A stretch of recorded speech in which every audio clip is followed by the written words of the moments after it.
En 1789, les révolutionnaires prenaient la Bastille. Ce 14 juillet 2009, les Auvergnats faisaient la fête dans les allées du domaine royal de Randan.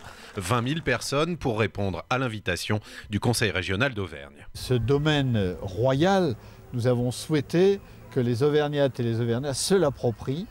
Et le jour de l'anniversaire de la Révolution française, de la prise de la Bastille très exactement.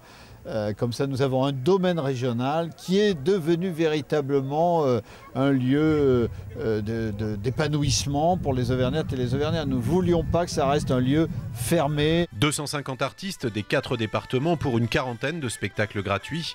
Les jardins de Randan comme une vitrine de la richesse et de la diversité de la culture auvergnate.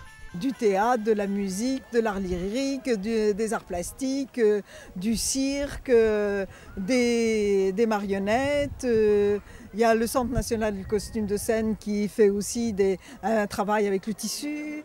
Le concept de ce Ramdam à Randan, une déambulation, un parcours à étapes avec, à chaque station, un spectacle à découvrir, des danseuses au détour d'un arbre, des chanteurs au pied du château, une chasse au trésor culturel véritablement mise en scène dans le décor du domaine.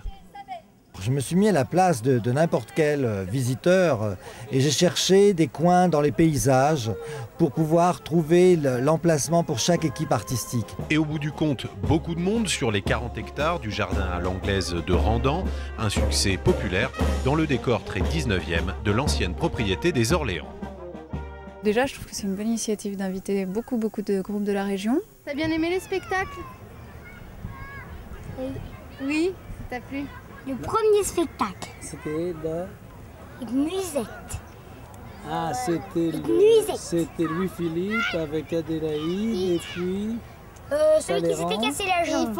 Si c'est une première, on ne peut que souhaiter que ça soit prolongé d'autres 14 juillet. Et puis ce parc est magnifique et il méritait à être connu en fait. Oui.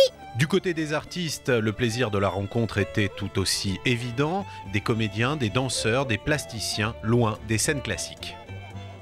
Ah mais le cadre est magnifique. Moi, alors, j'adore jouer dans les bois, je l'ai beaucoup pratiqué toujours. Jouer dans un espace naturel, pour moi, c'est le b.a.-ba. Et je pense que alors, le public, lui, qui en a un petit peu moins l'habitude, adore ça, évidemment. Mais pour lui, c'est plus exotique. Après chaque représentation, en fait, les gens n'ont pas hésité à venir discuter avec nous, à poser des questions. Donc il y a quelque chose d'assez naturel, pas de limite du coup de frontières entre le public et puis les artistes. Donc c'est agréable. La majesté du lieu, des centaines d'artistes et pour accompagner les spectateurs, 200 bénévoles recrutés par la communauté de communes de Randan. La fête devait se poursuivre dans la nuit avec concerts et feux d'artifice, mais l'orage est venu trop tôt, ajouter le grondement du tonnerre au Ramdam de Randan.